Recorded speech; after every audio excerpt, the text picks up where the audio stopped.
We've heard from this 85-year-old who is one of two elderly women released by Hamas in what they described as a humanitarian release. Now, she spoke to journalists in Tel Aviv with her daughter alongside her, and she just described a day of horror when Hamas poured over the border from Gaza on October 7th, taking her and some 200 others hostage. She described the militants grabbing her and spiriting her into the Gaza Strip.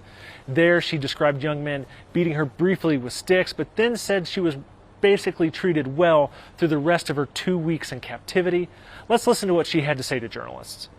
I've been through hell, which we never imagined or thought we'd get out of. They rampaged through our kibbutz, kidnapped me, laid me on a motorbike on the side, flew with me through the plowed fields. They blew up the fence. There was no difference in kidnapping the elderly or the young.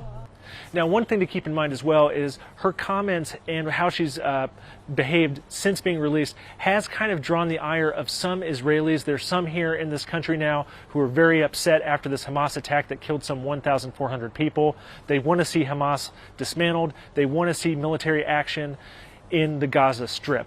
But when this woman was released, there was footage that Hamas released alongside it showing her turning to one of the militants and saying shalom, or peace in Hebrew, and reaching out to him. Her husband still remains held by that militant group in the Gaza Strip. Meanwhile, French President Macron visited the Palestinian President Mahmoud Abbas today.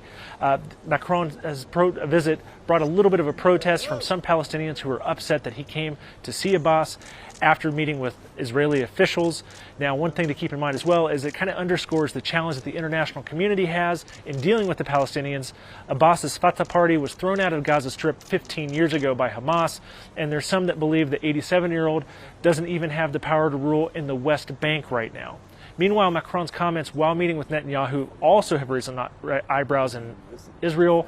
They pointed to the fact that Macron mentioned this idea that somehow they could reconstitute the anti-Islamic State group of nations that fought against that militant group to push them out of Syria and Iraq.